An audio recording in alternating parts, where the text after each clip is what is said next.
ассалому алайкум бинандаҳои азизу гиромӣ. Ин барномаи иттилоотии ахбор аст ки мустақиман аз телевизиони Тоҷикистон манзури шумо менамоем. 28 май президенти ҷумҳурии Тоҷикистон пешвои миллат муҳтарам Эмомалӣ Раҳмон дабири кулли созмони ҷаҳонии метеорология Селеста Саулоро ки барои иштирок дар нахустин конфронси байналмилалии сатҳи баланд оид ба ҳифзи пиряхҳо ба шаҳри Душанбе ташриф оварданд ба ҳузур пазируфтанд. дар мулоқот масоили вобаста ба густариши ҳамкории дуҷониба ва рӯзномаи конфронси сатҳи баланд оид ба ҳифзи пиряхҳо баррасӣ шуд.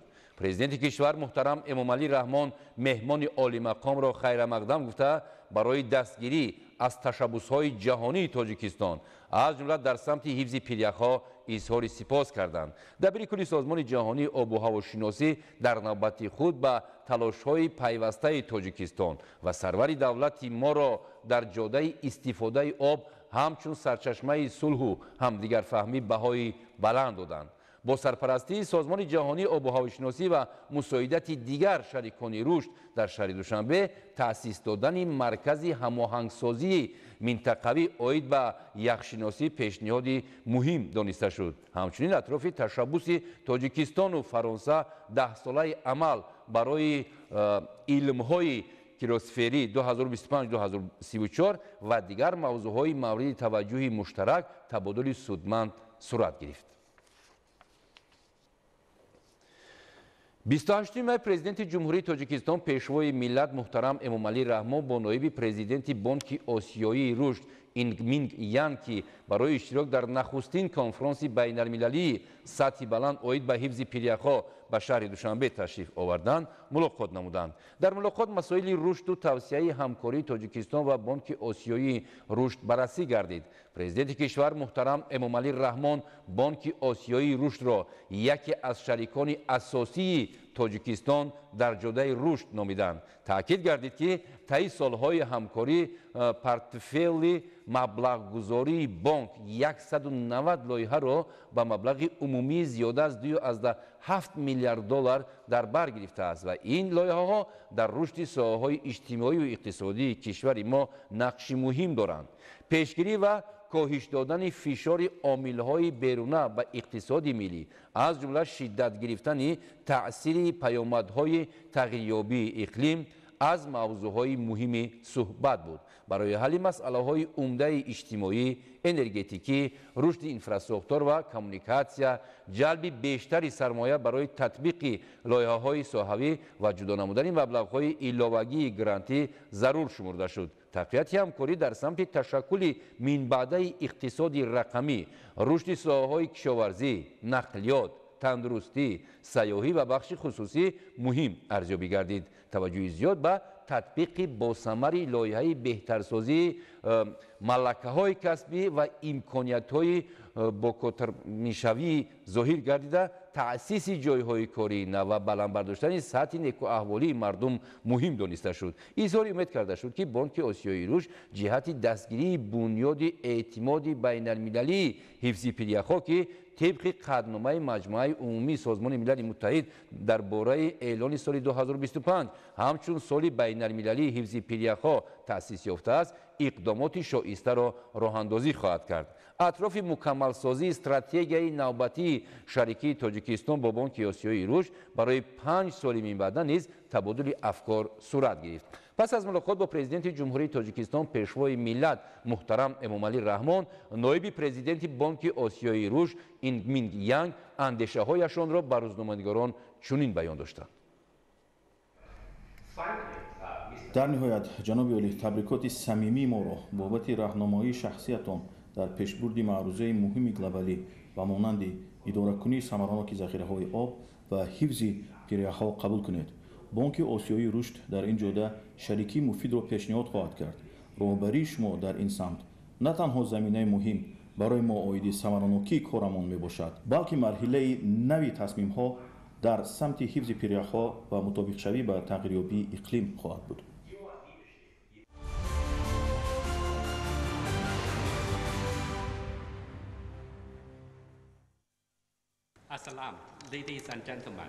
سلام خانمان و جنابان، من خیلی خرسند از آن هستم که در جمهوری تاجیکستان قرار دارم. این سفر نخستین من به کشور زیبای تاجیکستان می باشد که مردمی خیلی صمیمی دارد. این چنین مهمان نوازی سطح عالی را ما حس نمودیم و ما خود حاضر واقعیمان را با جناب عالی پرزیدنت کشور محترم امامعلی رحمان به اتمام رساندیم. ما یک مذاکرات خیلی باثمر و سازنده اطراف مسائل مربوط به رسیدن به افضلیت‌های رشد کشور و همکاری با بانک داشتیم، با توجه مخصوص به رشد بخش خصوصی، همکاری منطقوی، گزارش به تکنولوژی‌های رقمی و انرژی سبز. اینچنین در ساحه اجتماعی و معارف تبادل اندیشه نمودیم، زیرا توسط گزارش رقمی ما میتوانیم در فراهم آوردن جایهای نو کاری سهمگذار باشیم. در رفت ملاقات عاید جریان ساختمان نیروگاه برق آبی روغن نیز ابراز نظر نمودیم. باید تذکر داد که در چهارچوب برنامه بزرگ منطقوی ما که نامش پیریخا برای خواجگی ها می باشد، بابت اداره کنی استوار آب و امنیت آذوقه‌واری در تاجیکستان و اینچنین در 8 کشور دیگر ما این برنامه را راه اندازی می نماییم که حجم عمومی مساعدت ما که در سالیان نزدیک به این ممالک اینچنین تاجیکستان جدا خواهد شد 3.5 میلیارد دلار را در بر خواهد گرفت. تاجیکستان و بانک آسیایی رشد شریکی درازمدت و گسترده را هنوز از لحظه به بانک آسیایی رشد پیوستن تاجیکستان در سال 1998 برپا نمودند. تو عین حال بانک آسیایی رشد در حجم 2.7 میلیارد دلار به کشور مساعدت نموده است. بانک آسیایی رشد رشته‌های همکاری قوی را به کشور قدردانی می‌کند و کمک خود را بهره رسیدن به تطبیق افضلیت‌های بر رشد نگرانیده شده دوام خواهد داد. شطوری که در استراتژی شریکی برای تاجیکستان آمده است و اینچنین در برنامه‌های حکومت در سمت رشد ملی درج گردیدند. من در آن نظرم که نقش جناب عالی در پیشبرد معروضه استفاده بری بین سرحدی ذخیره‌های آبی و حفظ پیریخ‌ها خیلی واضح و تأثیر بخش می باشد. ما شاهدی برگزار شوی کنفرانس سطحی بلند اوید به حفظ پیریخ‌ها می گردیم که تشبسکار آن تاجیکستان با رهبری جناب عالی محترم امامعلی رحمان می باشد.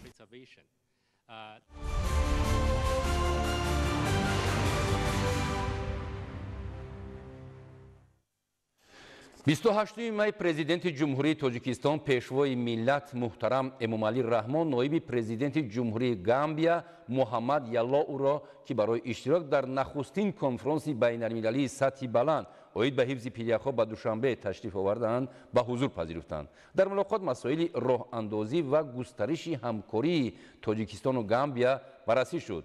густариши робитаҳои сиёсӣ ва иқтисодию тиҷоратӣ муҳим дониста шуд. ба рушди ҳамкорӣ дар бахшҳои фарҳангӣ, илмӣ, таҳсилотӣ ва сайёҳӣ низ таваҷҷӯҳи зиёд зоҳир гардид. рушди ҳамкории байнипарлумонии ду кишвар аз ҷумла таъсис додани гурӯҳҳои дӯстии байнипарлумонӣ амри зарурӣ арзёбӣ гардид. мубориза бо таҳдиду хатарҳои ҷаҳонӣ муосир аз ҷумла масоили муқоимат бо пасомадҳои тағйирёбии иқлим аз мавзуоти дигари суҳбат буд. ҳамчунин доир ба мавзӯъҳои мубрами рӯзномаи минтақавию ҷаҳонӣ табодули афкор сурат гирифт. пас аз мулоқот бо президенти ҷумҳурии тоҷикистон пешвои миллат муҳтарам эмомалӣ раҳмон ноиби президенти ҷумҳурии гамбия муҳаммад яллоу андешаҳояшонро ба васоити ахбори омма чунин баён намуд. Assalamu alaikum. салом алейкум. қабл аз ҳама ташаккур мегӯям барои ин имконияти фароҳам гардида даъват барои иштирок дар конфронси сатҳи баланд оид ба ҳифзи пиряхҳо. барои ҳамаи мо баргузории конфронси мазкур бисёр ҳам муҳим ба ҳисоб меравад, зеро масъалаи мазкур дар гамбия низ масъалаи рӯзмарра ба шумор меравад, зеро тағйирёбии иқлим ва обшавии пиряхҳо ба афзоиш ва коҳиши сатҳи баҳр таъсири бевоситаи худро гузошта истодааст. ҳамчунин ташаккур мегӯям ба ҷаноби президенти тоҷикистон ҷиҳати ташкили ин конфронси сатҳи баланд. мо як гуфтушуниди хубе доштем оиди ҳамкориҳо ва равобити дуҷониба вазъи минтақа ва ҷаҳон. тавре ҷаноби президент низ қайд намуданд, саҳми ҳамаи кишварҳо дар ҳалли масоили мубрами ҷаҳонӣ нақшгузор аст ва мо бояд ҳамкориҳои худро дар ин самт یعنی پیشگیری تغییریابی اقلیم و خصوص آبشوی با سرعت پیریخ‌ها و تحکیم صلح و ثبات منطقه و جهان ادامه دهیم. امیدواریم که این کنفرانس نتیجه های مثبت و نظررس خود را می‌گذارد. تشکر.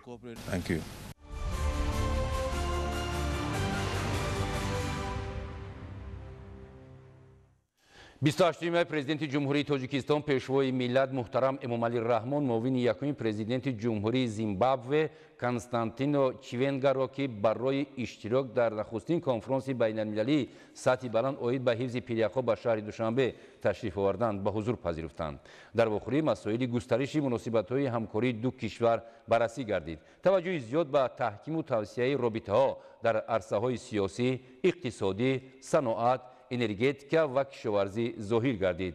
роҳандозии ҳамкорӣ дар соҳаҳои маориф, илм, фарҳанг, варзиш ва танзими боздиди олимону ҳунармандон зарур шумурда шуд. ба роҳ мондани ҳамкорӣ миёни парлумонҳои ду кишвар низ муҳим дониста шуд. дар рафти суҳбат ҷонибҳо аз сатҳи хуби ҳамкорӣ дар доираи созмонҳои байналмилалию минтақавӣ аз ҷумла созмони милали муттаҳид изҳори қаноат карда таъкид доштанд ки минбаъд низ ташаббусҳои ҳамдигарро дастгирӣ менамоянд. пас аз мулоқот бо президенти ҷумҳурии тоҷикистон пешвои миллат муҳтарам эмомалӣ раҳмон муовини якуми президенти ҷумҳурии зимбабве константино чиванге андешаҳояшонро ба хабарнигорон чунин баён намуд. суҳбати муфиде доштем бо ҷаноби президент оиди ҳамкориҳои зимбабве ва ҷумҳурии тоҷикистон, сар карда аз равобити сиёсӣ, дипломатӣ ва инак баррасии ҳамкориҳои иқтисодӣ. яъне равобити мо қавитар гардида истодааст. тавре маълум аст ҷумҳурии тоҷикистон аз лиҳози энергияи сабз дар ҷаҳон яке аз ҷойҳои намоёнро ишғол мекунад ва пас аз сохтмони нерӯгоҳи барқиёбии Роғун аён аст ки чанд зина болотар хоҳад рафт. аз ин рӯ ҳамкорӣ дар самти нерӯи сабз низ барои мо қобили таваҷҷӯҳ аст, чунки ягон кишвар бидуни қувваи барқ пеш намеравад. ҳамчунин дар самти кишоварзӣ ки ҷумҳурии тоҷикистон дар ин соҳа таҷриба ва имконоти фарохеро барои рушд дорад. дар суҳбати мо зикр гардид ки туризм низ яке аз самтҳои дигари қобили ҳамкорӣ аст. умуман мо омодаем ки ҳамкориҳоро дар дилхоҳ самти қобили қабул бо суръат пеш барем.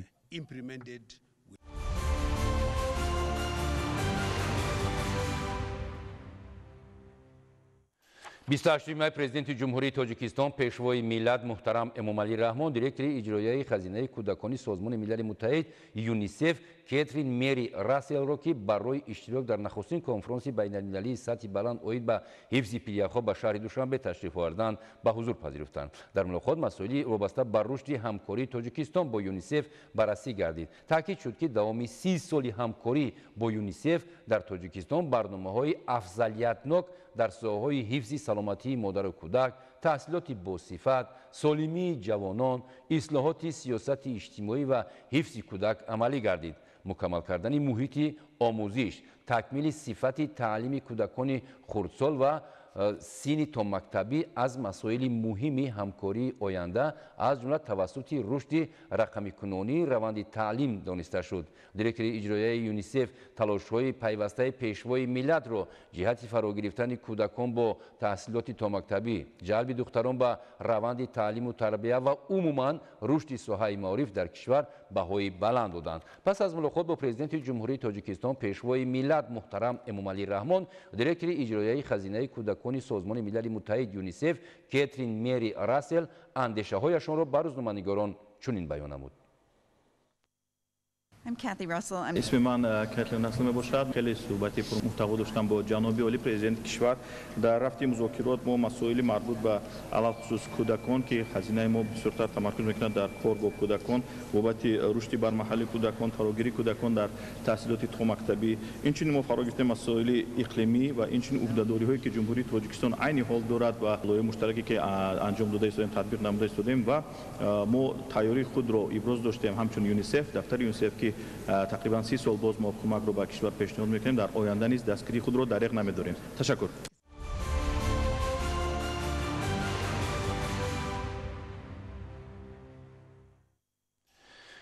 28 می رئیس مجلس ملی مجلس عالی جمهوری تاجیکستان رئیس شهر دوشنبه محترم رستم امامعلی جهت انجام دادن سفری رسمی به شهر مسکو فدراسیای روسیه سفر کردند. در فرودگاه بین المللی ونوکوادو شهر مسکو مهمان عالی قدر را معاون رئیس شورای فدراسیای مجلس فدرالی فدراسیای روسیه و دیگر شخصان رسمی گرم و صمیمی استقبال گرفتند. سفری رسمی رئیس مجلس ملی مجلس عالی جمهوری تاجیکستان رئیس شهر دوشنبه محترم رستم امامعلی در فدراسیای روسیه با گذاشتن گلچنبر در نزد آرامگاه سرباز نامعلوم در باغ الکساندری شهر مسکو آغاز گردید. رئیس مجلس ملی مجلس عالی جمهوری تاجیکستان محترم رستم امامعلی جهت تحت صدای موسیقی مراسمی در نزد گلخان ابدی گلچنبر گذاشته با دقیقه خاموشی خاطره قهرمانان فدراسیای روسیه رو پاس داشتند. در این مراسم رئیس مجلس ملی مجلس عالی جمهوری تاجیکستان محترم رستم امامعلی را نمایندگان والامقام شورای فدراسیای روسیه همراهی نمودند. در ادامه رئیس مجلس ملی مجلس عالی جمهوری تاجیکستان رئیس شهر دوشنبه محترم رستم امامعلی با رئیس شورای فدراسیای مجلس فدرالی فدراسیای روسیه محترم والنتینا ماتوینکا ملاقات نمودند. در ملاقات جانب‌ها دایره وسیع مسائل همکاری دوجانبه و شریکی استراتژی تاجیکستان و روسیه همچنین مسائل مبرم منطقوی و بین المللی را مورد بررسی قرار دادند.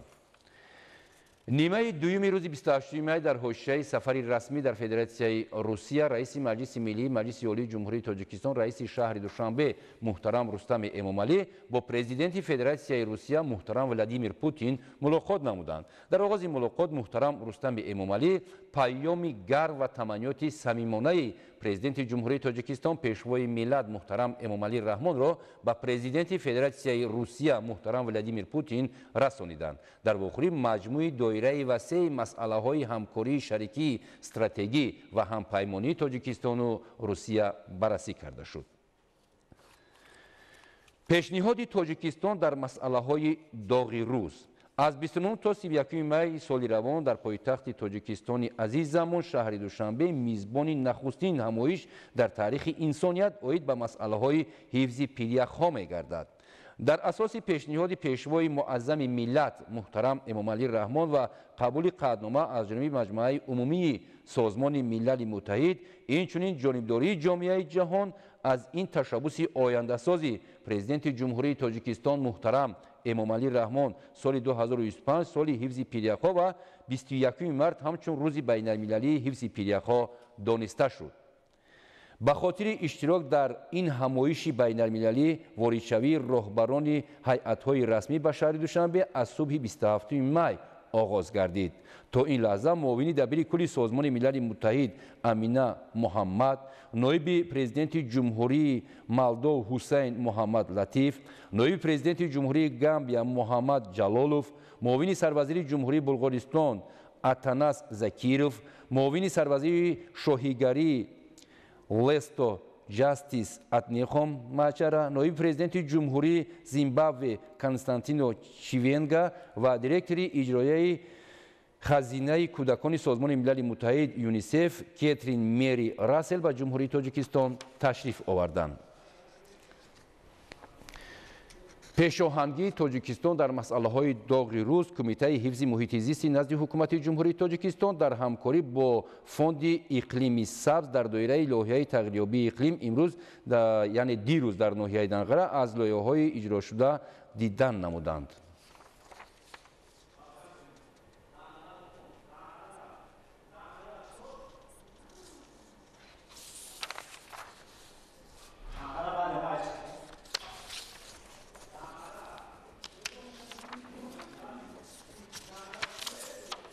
меҳмонон аз ҳолати гармхона ва ҳосилбандии сабзавот дар ҷамоати деҳоти сафобахши ноҳияи данғара дидан намуданд. хоҷагидорон бо тавсияи мутахассисон парвариши навъҳои беҳтарини помидору бодринг ва дигар намуди сабзавоти барвақтиро ба роҳ мондаанд.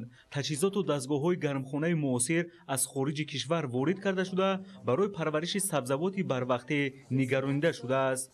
усули қатрагии обёрӣ дар гармхона имконият медиҳад ки об ва ғизои иловагӣ сари вақт тамин карда шавад. мақсад аз таъсиси гармхона дар таъмини бозорҳои дохилӣ бо маҳсулоти ватанӣ ва ташкили ҷойҳои нави корӣ арзёбӣ мегардад. дар доираи татбиқи барномаи мутобиқшавӣ ба тағйирёбии иқлим ва кам кардани таъсири он дар ҳавзаи баҳри Арал мо тасмим гирифтем як қатор занону бонувони хонагиро ба кор ҷалб намоем. خب مقصد از تأسیس این گرمخانه‌ها که در همکاری با برنامه مذکور آماده شدند ما یک قطار زنان و بانوان را به کار جلب نمودیم. این از یک طرف بهتر شدن شرایط زیست و زندگی آنها باشد، از طرف دیگر سهم باسازا گذاشتن در تامین امنیت عضوقواری ناحیه می باشد. چه خیلی که خود شاهد هستید زنان و بانوان ما با یک سطح و صفت بلند فعالیت نموده در گرمخانه ها با پرورش سبزیجات، بادرنگ، پمیدور و دیگر محصولات ها مشغول گردیدند و این از یک جهت بهتر شدن شرایط زندگی آنها باشد، از طرف دیگر کمی هم باشد به بودجه عائله خود درآمد وارد نمودن است. حاصل در این گرمخانه زیاد است. عامل اساسی فراوانی به انتخاب تخمی‌های خوش‌صفت ربط داده می‌شود. نوع تخمی‌های وارداتی را خواجگیدار به اقلیم کشور مطابق و پرثمر معنیداد می‌کنند. همچنین مهمانان از ساحه زنبور عسل پروری در جماعت دهات پوشینگ ناحیه دنغره دیدن نمودند. احمد سفرов که به پرورش 10 عائله زنبور عسل مشغول است، هم اهل عائله خود را با عسل تامین می‌کند و از حساب فروش آن درآمد می‌گیرد. این زنبور پرور صاحب تجربه در برابر گرفتن عسل مولی از عائله زنبوری عسل، گرد گل، شیرش و زهر زنبور به دست می‌آورد که طلبات زیاد دارند. اقلیم ناحیه دنغره برای انکشاف ساحه زنبور پروری موافق ارزیابی کرده می‌شود. زیرا آب و هوا، گلوگیا، زراعت و درختان در این ناحیه عامل اساسی بلند برداشتن ثمره ساحه معنیداد می‌شود. دسترس نمودن 8 عدد تراکتورهای گوناگون تمغه و ماشین‌آلات گوناگون از قبیل اسپور، یدک، علفدروک و تایبند در زمینه عملی شوی لایحه تغییریابی اقلیم از جمله اقدام‌های دیگر ارزیابی گردید.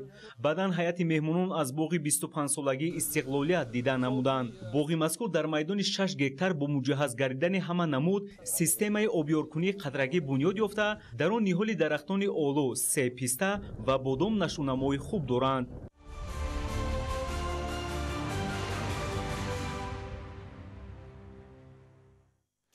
توجیکستان در منطقه و جهان از دولت‌های دارای بوی یعنی دارایی بوی ذخیره‌های آبی آشامیدنی اعتراف شده است. یکی از این منبع‌های بزرگ آبی آشامیدنی کولی سرز است که در آن 17 میلیون کیلومتر مکعب آبی تازه نگاه داشته شده است. نوروز سفرов و فیردوس بابانظرov از کولی سرز گزارش می‌دهند.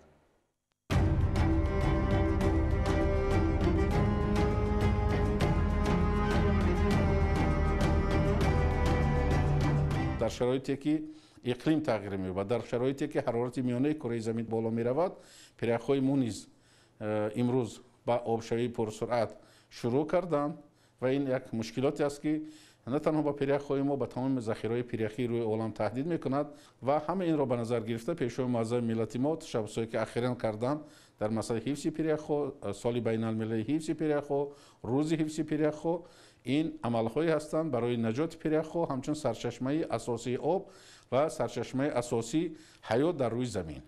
زیرا زیاده از 68.5% آب شیرین جهان در پیرک‌ها محفوظ است. پیریخ‌ها منبع اساسی آبی آشامیدنی. بیش از 10,000 پیریخ خرد و بزرگ در حدود جمهوری تاجیکستان موجود است که 11,146 کیلومتر مربع مساحت عمومی آنها را تشکیل می‌دهد. با اینابت تغییریابی اقلیم و تنزلیابی پیریخ‌ها همچون ثروت‌های طبیعی، جانب تاجیکستان اقدامی را روی دست گرفت که به منفعت تمام مردمان سیاره روانه شده است. در کشور تشبثکار سطح جهانی جمهوری تاجیکستان اساساً پامیر شمالی و غربی و کوههای حصار و آلای در بلندی‌های 3,500 تا 5,300 متر موقع جایگیرشوی این ثروت‌های طبیعی را تشکیل می‌دهند. ذخیره عمومی یخ در پیریخ‌های کشور تقریباً به 845 کیلومتر مکعب برابر است که ساله به دریاهای مملکت بیش از 60 کیلومتر مکعب آب می‌دهند. دریاهای تاجیکستان 5 بخش سیردریا، ظفرآباد، کوفرنیهان و برتنگ از کلانترین دریاهای کشور دانسته می‌شوند که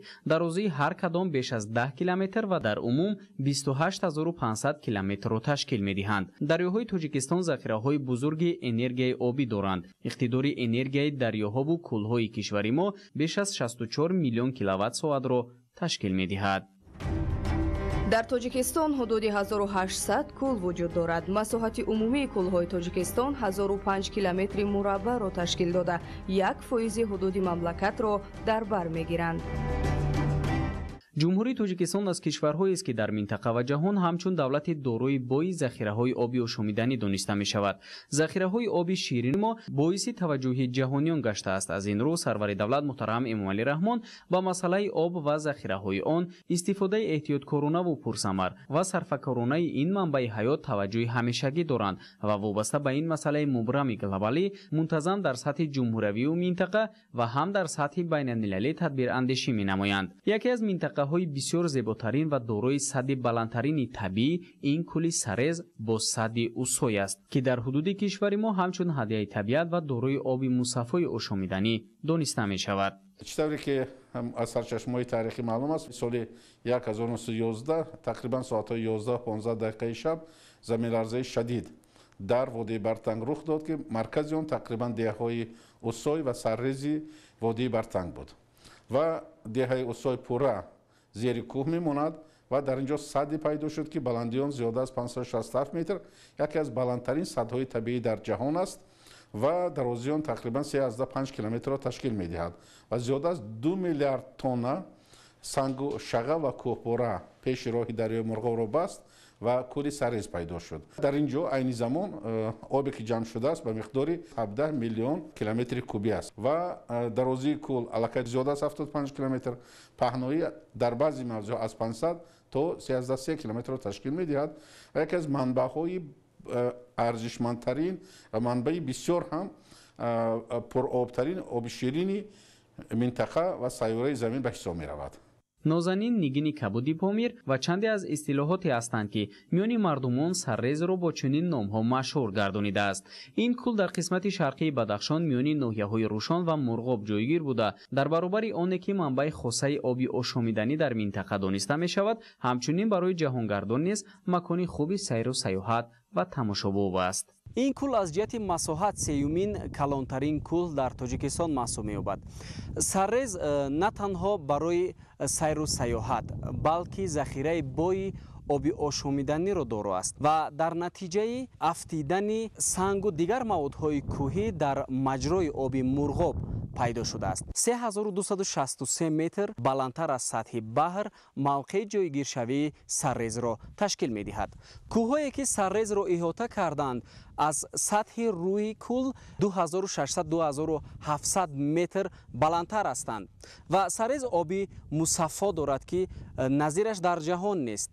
агар аз ҷиҳати масоҳат Саррез дар ҷумҳурӣ мавқеи сеюмро касб кунад, аз лиҳози чуқурӣ ин маҳзани дорои бои неъмати табиӣ дар ҷои аввал меистад. Саррез ба пуррагӣ дорои оби мусаффои ошомиданӣ буда, ба ғайр аз руди Мурғоб ки аз дарёи Оқсу сарчашма мегирад, дар ин кӯл 17 руди хурд ва 16 руди кӯчаки мавсимӣ мерезад. бино ба таҳлилу озмоишҳо ва назарҳои собитшудаи илмӣ, оби кӯли Саррез беҳад мусаффо буда дар минтақа ва ҷаҳон камназир аст.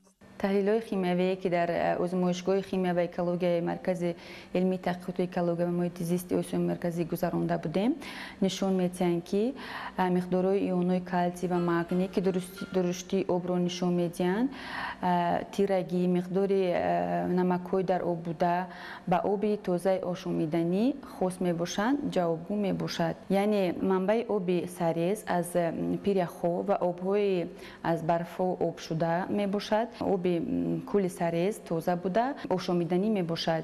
аз ин лиҳоз захираи оби кӯли Саррезро ҳамчун захираи бузурги обии ошомиданӣ истифода бурдан мумкин аст. бо назардошти мушкилотҳои глобалӣ дар самти обу иқлим ва расидагӣ ба он, ҳукумати ҷумҳурии Тоҷикистон хоса пешвои миллат муҳтарам Эмомалӣ Раҳмон масъалаҳоеро рӯйдаст мегиранд, ки дар ин самт аксари аҳолии кураи замин ба ҳалли он эҳтиёҷ доранд. ҳадаф танҳо рафъи проблемаҳои мавҷуда бо об таъмин намудани аҳолии сайёра ва амсол ба ин мебошад. бешак чорабиниҳои глобалие ки дар саросари ҷаҳон дар асри нав барои ҳалли мушкилот оид ба обу иқлим ва ҳифзи манбаъҳои асосии оби тоза пиряхҳо рӯйдаст гирифта мешаванд, ин ҳама дар таҳкими фаҳму дарки аҳамияти об барои рушди иҷтимоию иқтисодӣ, ҳифзи экология ва таъмини сулҳу субот ҷойгоҳи хоса дорад. баргузории конфронси сатҳи баланд оид ба масъалаҳои ҳифзи пиряхоки рӯзҳои 29 то 31 майи соли равон дар кишвари мо дар назар аст. идомаи мантиқии чунин тадбирҳои сатҳи ҷаҳонии ҳукумати ҷумҳурии Тоҷикистон дар ин самт дониста мешавад. сиёсати созанда, tashabbусҳои бобарору сулҳуҷӯёна ва масъалагузориҳои ҷониби Тоҷикистон дар самти ҳифзи пиряхо ва обу иқлим имрӯз ҷомеаи ҷаҳониро сари кор овардааст ва ҷумҳурии Тоҷикистонро бо роҳбарии пешвои муаззами миллат муҳтарам Эмомалӣ Раҳмон ҷаҳониён ҳамчун кишвари ташаббускору пешоҳанг мешиносанду эътироф менамоянд. кишвари мо он масъалаҳоеро рӯй даст мегирад ки воқеан ба манфиати тамоми мардумони сайёра равона гардидааст. далели ин гуфтаҳо баргузории конференсияи сатҳи баланд оид ба ҳифзи пиряхо ва тағйирёбии иқлим мебошад ки душанбеи азизи мо мизбони баргузории ин ҳамоиш хоҳад буд ва дар кори он бузургтарин созмонҳои бонуфузи сатҳи ҷаҳонӣ иштирок хоҳанд кард. Наврӯз Сафаров, Фирдавс Бобоназаров, ноҳияи Рӯшон, Кули Саррез, Ахбор.